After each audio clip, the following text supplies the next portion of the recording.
We got some summer vacations we're doing. We got the kids' sports coming up. We got to take care of. You can then orchestrate, look a little further out, 1, 2, 3 months down the road, and position yourself for that.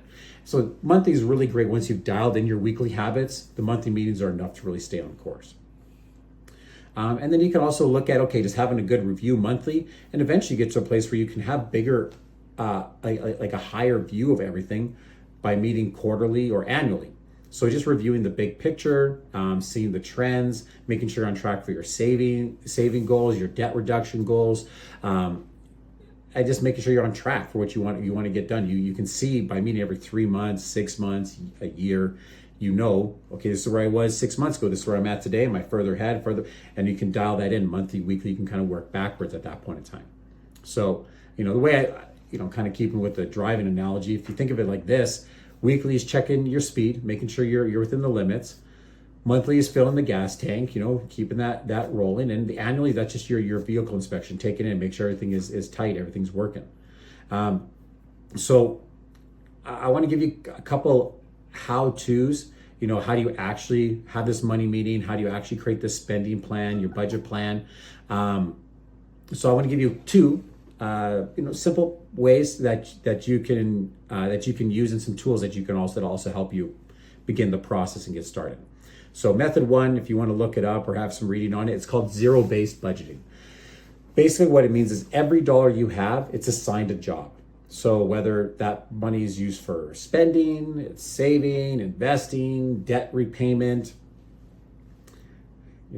Costco, whatever, all that kind of stuff too, entertainment, going for movies, whatever it is. At the end of the month, your income minus your expenses equals zero. Every dollar you make has that purpose, exactly what it's being used for. So how do you use it? You want to list your income. So okay, I work 40 hours a week, or salary, whatever it is. You know what your income is going to be. You list all of your expenses, rent, groceries, gas, subscriptions that you have all your expenses on there. And then assign any leftover money from that to help pay off debt sooner or help build up your savings. And so you need to adjust your spending as it comes in. Sometimes things are a little bit more, a little bit less. We don't have everything perfect, but you kind of make those little minor adjustments as need be. So benefits of this is it gives you great visibility and control of your money. You know exactly what you have coming in, you know exactly what's going out, and you can allocate those dollars so you can put yourself in a great position.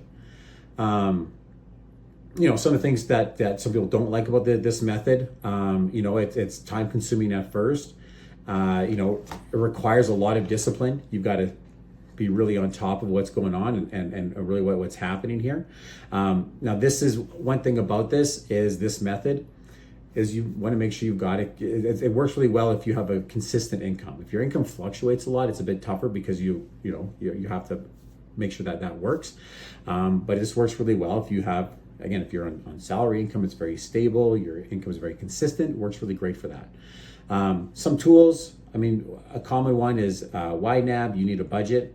It's really based on, zero-based budgeting. Another one, EveryDollar, Dave Ramsey has that one out. That's a good one you can look at as well too. Again, I don't have a preference to either one. I just know those ones exist for that purpose. If you're looking for that method, those are options that you can look at. The other one is where you break it down. You've got what's called the 50-30-20 rule. So it's a simplified budget. What you're doing is 50% is your needs, housing, food, bills. 30% are your wants, entertainment, dining out, those kinds of things, and 20% goes towards savings and debt repayment. Again, you can adjust the numbers a little bit, but you just kind of look at that as a whole. Where okay, what's your take-home money? 50% of that you're applying towards your needs, 30% you're providing toward applying to your wants, and 20% you're applying towards your savings and your debt. And just kind of categorize. Biggest thing there is just kind of categorizing your spending. Which one does it go to? What's a need? What's a want? That's a different conversation. To tell the difference between the needs and wants. Sorry. It's simple. It's easy to remember. You've got a little more flexibility in that method. It's great for beginners. Again, it's just making sure. Okay, hey, where's my income at? What am I spending here? It kind of works in that method. Couple tools you can use, like there's Pocketsmith, One thing I've been using, it's I believe it's called, I just started a little while ago, went to try out a new tool. It's called Pocket Guard, I believe. I just started using it. And so again, I'm gonna see how it works, right?